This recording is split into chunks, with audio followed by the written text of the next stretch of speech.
আসসালামু আলাইকুম। দেখেন আমি আজকের যে গাঁথনির বিষয় নিয়ে গাঁথনির কাজে যে সাধারণত যে ভুলগুলো হয়, তো সেই বিষয় নিয়ে আমি কথা বলবো। দেখেন যখন একটা গাঁথনি যখন এভাবে যখন করা হয় তখন কিন্তু খুব সুন্দর দেখায়। তারপরেও অনেক সময় মহাজনরা বলে যে এখানে যে এতগুলো গ্যাপ কেন? এই গ্যাপ গুলো রাখার কারণ কি? এই গ্যাপ গুলো বালু দিয়ে ভরাট করে দাও। কিন্তু এটা কখনো করা যাবে না। এটা করলে একটা সমস্যা আছে। সেটা হলো যখন আপনি যখন প্লাস্টার করবেন, এই ইটের উপরে যখন এই গাঁথনির সময় যখন ইটের উপরে যখন মসলা উঠে যাবে, তখন কিন্তু সামনে তখন কিন্তু এই ইটের যে টেম্পারটা বালির সিমেন্টের যে টেম্পারটা সেটা কিন্তু কম হয়ে যাবে।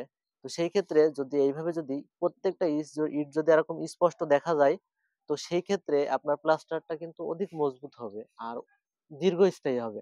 আর উপরে দেখাও যে এটা বর্ষার কারণে এভাবে হয়ে গেছে। তো এইটাই যদি এখানকার আর এখানকার মধ্যে অনেক ডিফারেন্স। যদি এখানে যদি প্লাস্টার করা হয়, তো এটা কিন্তু অনায়াসে অল্প কিছুদিন পরেই বাড়ি মারলে কিন্তু ঢ্যাপ ঢ্যাপ ঢ্যাপ ঢ্যাপ একটা শব্দ আসার সম্ভাবনা থাকবে কিংবা খুলে যাওয়ার সম্ভাবনা থাকে। কিন্তু এখানে যখন আপনি প্লাস্টার করবেন তখন কিন্তু কখনোই এটা ওরকম হওয়ার কোনো সম্ভাবনাই থাকবে না।